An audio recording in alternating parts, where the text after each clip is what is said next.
350마력이었죠. 350마력으로 얹혀지는데 네. 아마 3.3 터보 엔진을 좀 의식해서 네. 출력을 약간 좀 디튜닝을 한 것 같습니다. 그리고 또 내구성을 또 고려한 면이 있을 수도 정숙성, 있고요. 내구성. 정숙성도 그렇고. 네네. 네.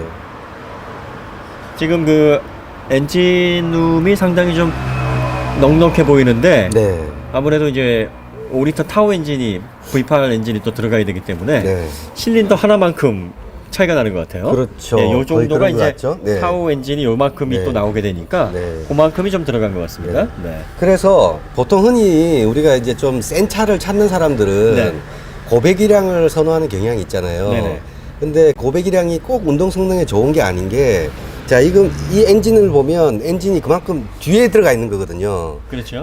그러면 그만큼 무게 밸런스가 좋아지는 거예요. 그렇죠. 앞쪽으로 근데 출력을 하중이 위해서, 덜 걸리겠죠. 네네, 출력을 위해서 엔진이 이만큼 더 나오게 되면 네. 무게 배분이 그만큼 더 안 좋아지겠죠. 아무래도 앞바퀴 쪽에 하중이 더 걸리게 돼요. 네, 그래서 흔히 이제 뭐 R8도 그러고 네. 여러 차종들이 배기량이 굉장히 크고 힘 센 놈을 선호하는 경향이 있긴 있어요, 누구든지. 네. 근데 그게 꼭 차의 동작 밸런스에는 사실은 저배기량 차량이 더 좋을 때가 많아요. 네.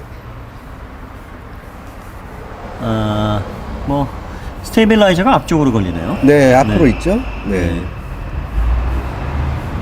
그리고 예, 스트럿바가 달려 있네요. 네. 스트럿바가 상당히 알루미늄인가요? 네. 네. 알루미늄인데 예, 눈으로 봐서는 뭐 강도를 알 수는 없습니다만 상당히 아금이 단단해 보이는. 네. 네. 뭔가 예뻐 보여요. 예. 예. 이렇게 그 표면이 정교하게 마감이 돼 있으면 네. 이게 그 아마 강성이 높은 합금일 확률이 높아요. 한 뭐 AL 5000대 정도 되는, 그러니까 AL 5000대면 그 뭐 아이폰 그 6에 들어가는 그 아, 그래요? 예, 예. 케이스에 들어가는 알루미늄 합금이 그 정도 되는데 네. 그게 강철보다 약간 약하거나 비슷한 정도. 아, 그래요? 6000대가 거의 강철에 해당하는 강도고 뭐 7000대 같은 경우에는 뭐 7025 같은 AL 7025 같은 경우에는 네. 맥라렌에서 쓰는 네. 슈퍼카에서 쓰는 강철보다 더 강력한 강성을 가지고 있다 그러죠. 예. 그 틱시스 열 처리까지 들어가 버리면 강철보다 뭐 엄청나게 강해집니다. 그 AL 7001번 계열이 네. 7001 계열이 그 비행기 동체에 쓰이는 두랄륨입니다. 아, 그래요? 네. 예, 예. 그래서 이 알루미늄이라 그래서 이게 가볍기만 한 게 아니라 어떻게 열 처리를 하고 어떻게 합금 비율을 가져가느냐에 따라서 강철보다 더 단단해질 수가 그러니까 있어요. 이제 현대가 기존의 모습하고 좀 달라지기 시작한 게, 강도만을 생각하면 여기 강철을 그냥 집어넣을 수도 있는데 이 알루미늄을 썼다는 거는 그만큼 무게 배분도 생각을 좀 했다라는 느낌이 들어요. 근데 꼭 그렇게 볼 수가 없는 게 네. 지금 그 차체에는 또 알루미늄하고 네. 마그네슘이나 뭐 그 탄소 섬유 같은 걸 안 썼어요. 그러니까 음. 지금 현대에서 고장력판, 네. 초고장력판이라고 얘기하는 게 네. 기준이 약간 좀 애매한 게 있습니다. 그 보통 780 메가파스칼의 강성을 가지고 있어야 되는데 네. 그래야 이제 초고장력판으로 분류가 되는데 네. 현대는 588 메가파스칼? 아, 그래요? 뭐 그 정도 되는. 그러니까 이게 그 킬로그램 중으로 하면은 60kg을 견디는 압력이라 그래요. 근데 그게 이제 뉴턴미터로 하게 되면 9.8 곱하게 되면 그렇죠. 이제 우리가 그렇게 계산을 하지 않습니까? 그러면 보통 그 780 메가파스칼 정도가 돼야 이 보통 그 철강 업계에서는 고장력판이다 이렇게 얘기를 하는데 네. 현대에서는 한 588 정도 되는 인장 강도를 가지고 있으면 이제 초고장력판이다 이렇게 규정을 하는가 봐요. 그래서 뭐 제네시스든 뭐든 뭐 51.5% 들어갔다.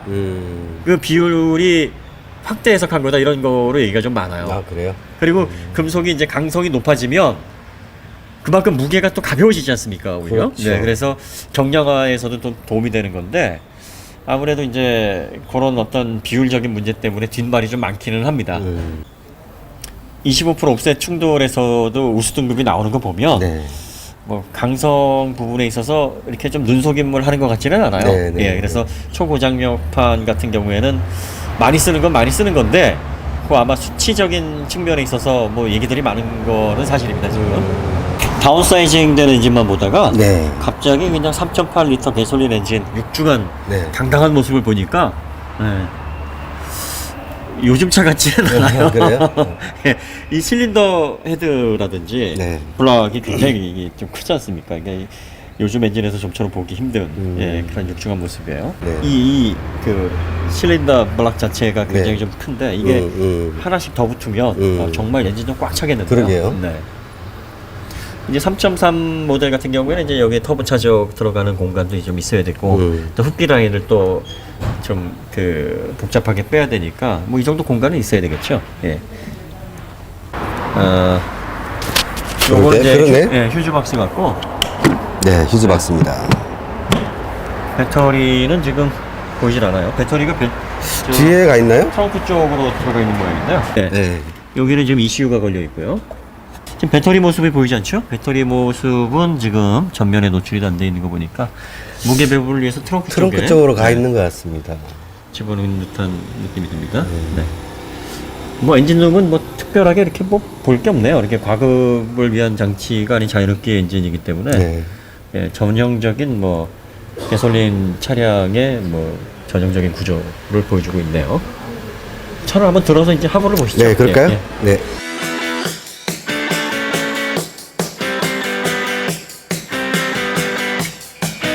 서브프레임이 우물정자 비슷하게 되어 있죠. 앞으로 나와서. 예, 이거 뭐 네, 네, 네. 우물정자긴 한데 조금 간소화된. 예, 네, 네. 간이 우물정자. 그 차급에 비해서는 약간 서브프레임이 좀 작네요. 근데 뭐 서브프레임 자체가 뭐 강성에 큰 영향을 주는 부품은 아닌데 네. 생각보단 좀 얇고 작기는 합니다. 뭐 눈으로 봐서야 뭐 근데 이제 앞쪽으로 네. 스티어링 기어가 앞쪽으로 나와 있어서 네. 전면 사고가 나게 되면 이 부분이 좀 취약하겠는데요. 그죠? 이렇게 밀고 들어오게 되면은 이쪽하고 이쪽은 타격을 바로 받겠는데요. 근데 어차피 이 라제타가 깨질 정도가 되면 운행을 못 하니까 그렇죠. 얘가 한번 스테빌라이저가 한 번 더 막아주고 네. 얘가 더 한 번 더 막아준다. 네. 뭐 좋게 이야기하면 그렇게 이야기할 수 있겠죠. 그 네, 변속기하고 엔진을 얘네들이 사신성이란다. 그렇죠. 얘 RMDPS 모터가 한번 더 근데 막아주고. 지금 이 RMDPS 모터의 이 스티어링 기어 이 네. 방식이 네. 엄청 비싸요, 이것도. 이것도 그렇다면서요? 네, 이것도 네. 한 제가 이게 기존의 국산차보다 몇 배 되는 네. 그런 가격으로 알고 있는데요. 비싼 부품입니다. 그래서 이게 전면으로 이렇게 노출되어 있으면은 작은 사고에도 깨지지 않을까 싶기는 한데, 예, 그 점이 약간 좀 우려스럽긴 합니다. 하여튼 예, 서브프레임이 있긴 있는데 예, 아주 두껍지는 않아요. 예. 이쪽으로 해서 토크가 다시 앞쪽으로 네. 예, 가서 이쪽에서 이제 구동축이 분배가 되는 네. 예. 그래서 샤프트가 양쪽으로 예. 왼쪽이 조금 길긴 합니다. 예, 왼쪽이 약간 길게 나고 중간에 또 뭐 이렇게 한번 잡아주죠. 잡아주니까 네, 네. 뭐 크게 영향이 있는 거는 아니고요. 그 다음에 H-트랙이 그 BMW에서 사용하는 X 드라이브하고는 그 원리가 거의 비슷해요. 아, 그래요? 네, 그 캐나다 마그나사의 그 전자식 사륜구동 시스템을 사용을 하고 있는데 네. 어차피 그 로직은 좀 다르겠지만 네. 기본적인 그 개념은 같습니다. 우리가 사륜구동 얘기할 때 전자식, 뭐 기계식 뭐 이렇게 얘기를 하는데 네, 네.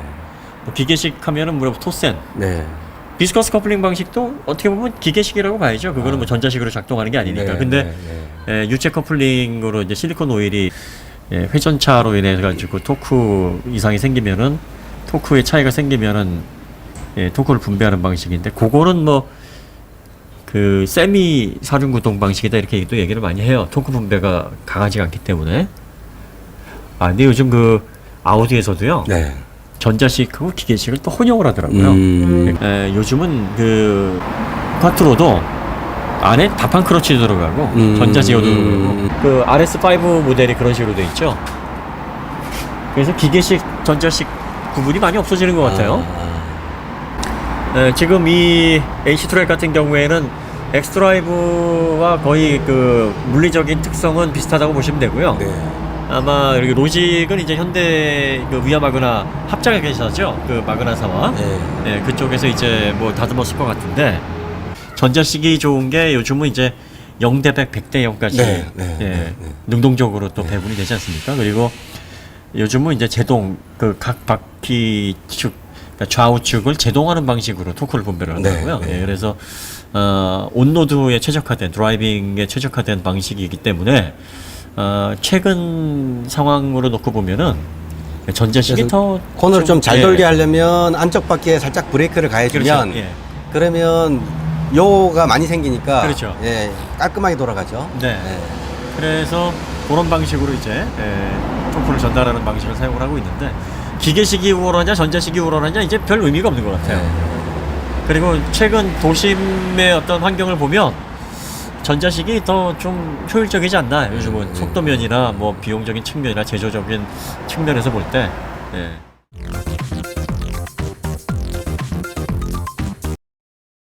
지금 전륜 서스펜션도 보니까요. 네. 네, 멀티링크가 하나, 둘, 위에 세 개. 근데 위에 세 개도 양쪽으로 두 개가 잡아주고 있죠? 네. 링크가. 네. 그럼 결과적으로 너클에서 빠져나가는 그 윗부분을 저렇게 좀 그 라운딩 처리를 해서 그 위에서 링크가 두 개가 잡아주니까 지금 4점에서 잡아주는 그렇죠. 거예요. 네.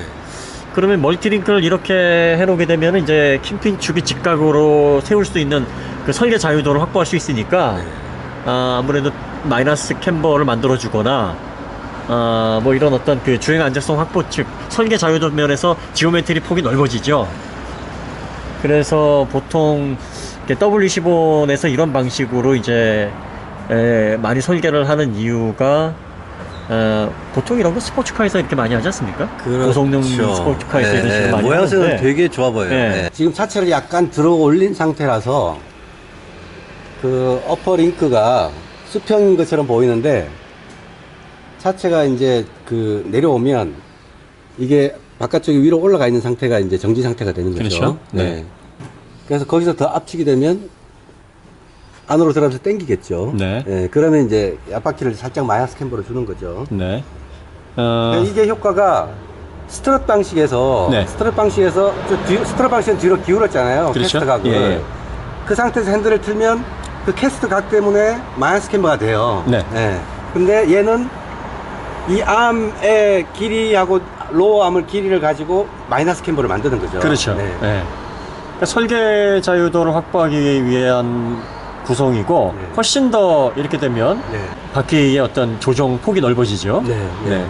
그 다음에 승차감 확보 면에서도 네. 이점이 있고 고속 안정성에서도 훨씬 더 네. 이점을 가져갈 수 있고요. 네. 정말 그 안쪽 그 전륜 쪽 서스펜션 구조는 생각을 많이 했는데요. 네. 이렇게 설계를 해두면 네. 이 W15 방식과 달리 킹핀축이 이제 변화가 오게 되죠. 일반적으로 W15는 이 A라고 그러잖아요. 네. 이 끝에서 한 점에서 만나잖아요. 네네. 근데 이렇게 쪼개 놓으면 네. 가상에 만나는 점이 여기 있을 수도 있고 여기 있을 수도 있고 여기 있을 수도 있고. 그러니까 엔지니어가 그 점을 그렇죠. 이거를 어떻게 두 포인트를 어떻게 정하느냐에 따라서 그렇죠. 그려놓고 잘- 맞추기가 쉽죠. 그렇죠, 그렇죠, 그렇죠. 네. 밑에도 마찬가지고. 그렇죠. 그러니까 스티어링 휠을 돌렸을 때 얘가 휠이 어느 그 선을 중심으로 돌아가는지를 엔지니어가 정하기 쉽다는 거죠. 그렇죠. 그러니까 어퍼암 쪽에 두 점과 네. 그 로우암 쪽에 링크 두 개로 네. 연결해 놓은 그 점이 네. 그 교차점이 바로 이제 킹핀축이 되는 거죠. 킹핀축이 되죠. 네. 예, 예. 엔지니어가 어느 쪽으로 설계를 하든지 설계 자유도가 확보가 되는 거죠. 그렇죠. 어떻게 해야 되겠다라고 생각을 하면 네. 그렇게 그걸로 이걸 실행을 시킬 수가 있는 거죠. 예, 이거를 무슨 뭐 스포츠성을 강조해야 되겠다. 네. 아니면은 뭐 중의 안전성, 고속 안정성을 확보해야 되겠다. 아니면 승차감을 확보해야 되겠다. 이런 어떤 목적성을 가지고 할 수 있는 방향이 되는 그렇죠. 건데, 네, 네. 자, 이게 독일 프리미엄 브랜드 메르세데스 벤츠나 아우디의 플래그십 모델에서 보여주는 특징인데, 이런 거 많이 보이잖아요. 네. 이걸 현대차가 하기 시작했다는 거는, 좀 고무적인. 예, 현대차가 겨냥하고 있는 브랜드가 네. 그동안 누차, 타도, 토요타. 일본, 토요타, 네. 렉서스 뭐 이런 걸 했는데 네. 이제 렉서스를 제낀 거예요. 그러니까 렉서스 LS460 네. 야 우리 이제 걔네들을 따라가는 게 아니라 걔네들이 이제 안중에도 없고 독일 프리미엄 브랜드가 우리의 목표다. 우리는 그러니까 이제 그쪽을 지향한다. 예. 현대가 도요타를 앞섰다라고 말하기는 힘들어요. 근데 이제 가까이 왔으니 그건 바람이죠. 네, 아직까지. 가까이 왔으니 새 목표를 정한 거예요. 그렇죠. 네, 네. 이제 우리는 좀 더 먼 데를 봐야 되는 게 아니냐. 네. 그 의지가 지금 이 전류 서스펜션의 지오메트리에서 얼핏 보여집니다. 네. 후륜 쪽에도 저게 그 메르세데스 벤츠의 그 5포인트 네. 이 지오메트리를 상당 부분 이제 좀 그 떠올리게 하는 구성이에요. 네, 네. 그래서 그거보다 제가 보기엔 더 복잡합니다 지금. 네. 그리고 많이 생각을 했는데 어쨌든 이게 운동 성능 면에서 효과를 냈던 안 냈던 네. 현대가 플래그십 세단에 대한 개념을 제대로 잡은 건 맞네요. 네. 예, 그거는 확실히 맞는 것 같습니다. 그래서 한 가지 조금 더 나가야 될 방향은 무엇이 독일 세단에 사람들이 그렇게 열광하게 만드는지 네. 그거에 대한 감각을 조금 익히면 쉽게 뭐 따라잡기는 어려울 수 있지만 재료는 이제 네, 네. 독일 세단에 맞는 비슷한 재료를 쓰기 시작했으니까 요리법 네, 레시피, 네, 요리사의 이제, 재질, 네, 네, 자질 네. 요거 이제 향상시키면 될 것 같아요. 이런 구조를 보니까 요 다음 세대가 상당히 기대가 되는데요. 네. 근데 주행 성능은 기대보다 별로였단 스포츠성은 말이죠. 좀 네. 떨어지죠. 예, 그런 거 보면은 너무 참- 안정감 있게 만들려고 해서 그래요. 이게 네. 지오메트리가 단순히 이렇게 재료를 좋게 쓰고 생각을 많이 한다면 또 결과가 나오는 건 아닌 것 같아요. 경험 그러니까 요리를 해보면 또 예, 네. 또 점점 발전하는 게 있겠죠. 그렇죠. 네.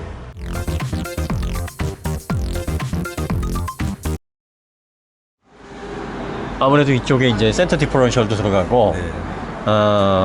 상당히 이제 중요한 부분들이 집중이 돼 있고 또 차대 쪽 밑을 또 보강을 해서 강성도 확보하고 이런 측면에서 견고하게 이 부분은 처리가 잘 돼 있네요. 네, 여기 산소 센서 들어가네요. 네. 이쪽으로. 예.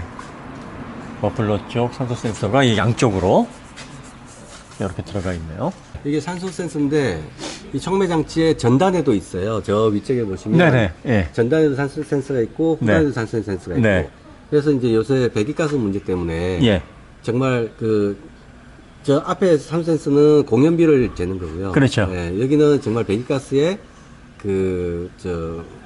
농도를 농도를 재는 거죠. 예. 그래서 두 개를 가지고 검증을 해서 연료량을 지금 제어하는 거거든요. 예. 요즘에는 이렇게 많이 하고 있죠. 예.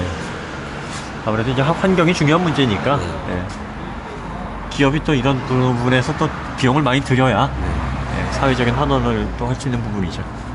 전반적으로 프리미엄 세단답게 링크 구조도 그렇고 뭐 부품 구성도 그렇고 뭐 국산차로서는 상당히 신경을 많이 썼다라는 게 보여지는데 몇 가지 이제 취약한 부분도 보이긴 합니다. 예를 들어서 뭐 서머 프레임을 사용을 하긴 했지만 앞쪽까지 이렇게 스티어링 기어 앞까지 보호를 하게 되면 아무래도 좀 보호 측면에서 도움이 될 것 같은데 이 부분이 노출이 돼 있어서 약간 좀 사고 시에 취약한 부분일 수 있고 뭐 스티어링 기어가 뭐 대단하냐 하시겠지만 이 R타입의 MDPS 스티어링 기어가 굉장히 비싸요. 네. 이 가격이 상상외로 비쌉니다. 거의 수입차에 맞먹는 부품 가격을 갖고 있기 때문에 좀 보호를 좀 했으면 하는 바람이 있고요. 멀티링크도 W10원으로 하나를 두껍게 가면 이제 형상이 두꺼우니까 좀 두껍네 하는데 이쪽 거는 좀 많이 두꺼운데 네. 예. 근데 뭐 이런 건 두께로 알 수 있는 게 아니기 그러니까요. 때문에요. 예. 일단 이런 어떤 마운트라든지 뭐 멤버에 체결되어 있는 어떤 부분이나 이런 걸 봐서는 견고해 보이기는 하는데 또 너클 형상도 그렇고 근데 사실 그 주행성을 놓고 보면 이렇게 생각을 많이 했는데 네. 그거에 비해서는 주행 성능이 그렇게 만족스럽지는 않아요. 예. 뭔가 생각을 정말 많이 승차감하고 스포츠성을 잡기 위해서 생각을 많이 한 것 같은데 그만큼 스포츠 주행 성능이 뒷받침이 되지는 않았는데 예, 아무래도 이만한 사이즈의 무거운 서스펜션 그러니까 차체 중량을 가지고 있는 차가 두 가지를 함께 가져간다는 건 참 어려운 일인 것 같아요. 캘리퍼가 너클을 감싸서 고정을 하는 게 아니라 보통은 네. 그렇죠. 근데 너클 쪽에 이 체결되는 부분이 이렇게 돌출이 돼 있어서 네. 캘리퍼를 안쪽으로 감싸서 그렇죠. 고정을 하는 방식이네요. 네. 그리고 그 캘리퍼를 잡아주는 저 볼트, 네. 이 볼트가 되게 커요. 상당히 두꺼워요. 네. 저게 한 17mm인가 정도 될 것 같은데, 네. 17mm인가 19인가? 네. 보통은 13, 14mm거든요. 저 캘리퍼를 고정시키는 네. 그런 측면에서 좀 더 유리하다고 판단돼서 이렇게 설계를 한 것 같네요. 네.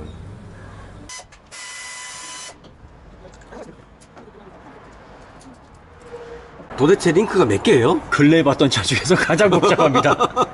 와, 로암이 이제 스프링하고 예, 연결이 예. 되어 있고요. 그 다음에 자, 너클, 네. 너클부터 시작하시죠. 네, 너클. 너클 여기 하나 있고요. 네. 너클 아래쪽에 이 링크가 하나 있죠. 네, 이 서프레임인데 링크가 네. 걸려 있는 거예요. 예. 그 다음에 로암 하나 있고. 두 개. 두 개. 요것도 있죠. 예. 세 개. 세 개. 그 다음에 그 위에 요 바로 위에 네 개, 네 개. 여기 다섯 개. 다섯 개. 네, 어우 네. 다섯 개. 파이브 링크네요. 네. 그러니까 네. 이 파이브 링크가 그 보통 승용차에서 가장 많은 링크 수에 해당하고요. 네. 그 메르세데스 벤츠 S클래스도 이렇게 링크 5개를 사용해서 네. 풀류를 잡아주고 있거든요. 그러니까 거의 지금 그 EQ900도 네. 뭐 독일 프리미엄 세단에 해당하는 그런 멀티링크 구조를 가지고 있어요. 네, 제 머리로는 해석 불가입니다. 우리는 3개만 넘어가면 세 개 넘어가면 몰라요. 하나, 둘, 셋, 네 많다, 뭐 이런 게. 많네. 링크가 많네. 생각을 참 많이 했네요. 그러니까 그러게요. 이게 너무 네. 복잡해가지고, 네. 자, 이걸 가지고서는 움직임을 해석할 수 있으면 천재죠. 네. 이거 눈으로 해석이 안 됩니다. 지금 이게 지오메트리가 어떻게 작용을 하는지는 아마 그 엔지니어들이 이제 복잡한 공식을 통해서 링크를 걸어놨을 거예요. 네, 근데 대체적으로 링크의 어떤 체결 상태라든지 조합을 보니까 네. 운동성보다는 이제 편안한 승차감이나 어떤 뭐 직진시 안정감 뭐 이런 쪽이 아니었을까 뭐 살짝 짐작은 해보는데 정확한 건 아니죠. 정확한 건 알 수 네. 없죠. 네. 얇게 많이 가니까 단단한 건지 아닌지 모르겠어요. 알 수가 네. 없네요. 근데 네. 일단 이 서프레임이 굉장히 단단해는 보여요. 이게 위아래로 되게 길잖아요. 그러네요. 네. 지금 받는 하중을 감안해서 네. 좀 길이를 길게 갔어요. 네. 그 다음에 이제 절곡도 해놓고 약해 보이지는 않은데 이 스트럿하고 이제 이렇게 멤버를 양쪽으로 나눠서 링크가 이제 아래쪽만 3개가 잡아주도록 해놨습니다. 근데 요런 부분은 좀 약간 좀 눈으로 보기에는 취약해 보이기도 하는데 용접 라인이나 이런 것들이 이거는 뭐 하중이 좌우로 걸리는 부분이 아니라서 크게 힘을 받지는 않는 부분 같기는 한데 하여튼 멤버 자체가 이렇게 뭐 부실해 보이거나 그러진 않네요. 네. 하나, 둘, 3개는 알루미늄 합금을 사용했고요. 네. 2개는 스틸을 사용했는데요. 그러네요. 네. 너클의 형상도 상당히 좀 기하학적인데요. 그 다음에 이 링크를 잡아주는 방향도 네. 살짝 이렇게 틀어놨어요. 네. 네, 이게 아무래도 뭐 승차감이나 주행 안정성을 가져가면서 노면 추정성도 확보하기 위한 기하학적인 구조로 보이는데, 구체적으로는 말씀을 못 드리겠지만 전반적으로 개괄적으로만 말씀을 드리면 얘가 맨 뒤에 있는 링크잖아요. 네. 맨 뒤에 있는 링크고 얘가 앞쪽에 있는 링크고 네. 얘가 짧고 얘가 길잖아요. 네. 얘가 위로 올라가면 네. 얘가 지금 수평에서 약간 아래쪽으로 있는데 네. 약간 아래쪽에 있는데 이렇게 압축이 되기 시작하면 얘가 조금 더 밀 거잖아요. 그렇죠. 그러니까 낮은 하중 이동에 대해서는 네. 활발하게 움직이게 해주고 네. 압축이 더 많이 되면 행지가 많이 쌓이게 되면 얘가 더 올라가면서 네. 땡길 거잖아요. 땡기죠. 예. 그럼 토인이 그래서 되겠죠? 토인이 돼서 좀 네. 안정감을 주고 네. 예, 그렇게 보시면 될 것 같고요. 그 다음에 이게 길고 위는 짧잖아요. 네. 위에 짧으니까 그리고 짧은 게 바깥쪽을 향해서 섰잖아요. 네. 위쪽으로. 네. 그러면 얘가 압축을 하면 하기 시작할 때부터 바로 위는 당겨주거든요. 안쪽으로. 그렇죠. 그래서 마이너스 캠버를 만들어주고. 예, 그래서 네. 코너링 돌 때 안정감을 주고. 그러니까 예. 전형적으로 토인 마이너스 캠버니까 네. 뒤 날리기는 쉽지 않겠네요. 네, 얘로 뒤날리기 진짜 쉽지 않을 때. 그러니까 이 현대차 보면은 네. 대체로 보수적이라니까요. 네, 보수적인 것 같아요. 네. 안정감 위주로 이렇게 세팅을 해놓는 것 같아요. 그래서 물론 이 차는 그런 세팅이 맞는다고 보여집니다. 이게 그렇죠. 뭐 뒤로 살랑살랑 날리면 그게 더 이상한 네, 세팅이니까 그런 취지에 맞게 세팅이 잘 돼 있는 것 같고요. 그리고 후륜 구동이기 때문에 드라이브 샤프트가 제법 두꺼워요. 네. 네, 그리고 이 후륜 디퍼런셜 케이스도 네. 아주 뭐 튼튼합니다. 구조가 견실해 보이고, 샤프트도 두께가 아주 두껍네요. 예. 변속기로 해서 이렇게 후륜 쪽으로 토크를 전달하는 방식이고요. 네. 기밀 처리가 이거는 좀 신란트하고 또 다른 이 고무 재질 같기도 하고요. 껌 붙여놓은 것 같은데요. 그러니까요. 아재개 가십니다. 네. 아니, 라인에서 이렇게 껌 씹다가 이렇게 막 껌 붙여놓은 씹다가 막 것 같은데. 붙은 거예요? 껌 열심히 씹어야 되겠는데요? 지금 이런 부분에 네. 볼트나 이런 부분에는 녹이 발생을 했네요, 이미. 네. 예. 열 변형에 따른 녹하고는 여기 좀 다른 거죠. 요게 이런 건 산화된 부분인데 여기 지금 털리는 거 보이시죠? 예. 예, 고급차 프리미엄 차인데 이런 재질들을 좀 견고하게 갔으면 어떻을까 싶네요. 이런 데도 이제 군데군데 군데군데 녹이 좀 보입니다. 뭐 우려할 만큼은 아닌데 그래도 조금 차 급에 비해서는 좀 열 변형도 있고 녹도 좀 있어요. 그래서 여기 안에도 보시면은 요런 그 브라켓 같은 부분들에 녹들이 좀 보이네요. 네. 그러니까 머플러는 녹에 아주 민감한 부품은 아닌데 요런 처리들은 조금 개선을 좀 해야 될 것 같아요. 특히 이런 부분들이요. 이음새 같은 부분들이나 요런, 볼트 너트에 녹이 많이 쓸면 나중에 풀고 잴 때 되게 힘들죠. 그렇죠. 그래서 이런 부분들은 좀 신경을 좀 써줘야 될 것 같습니다. 그러니까 유압으로 작동하는 그 다판 크러치 방식의 전자식 사륜구동이고요. BMW X 드라이브보다 이게 더 지능적이다, 이렇게 훨씬 더 앞선 시스템이다, 이렇게 얘기를 하는데 아, 그래요?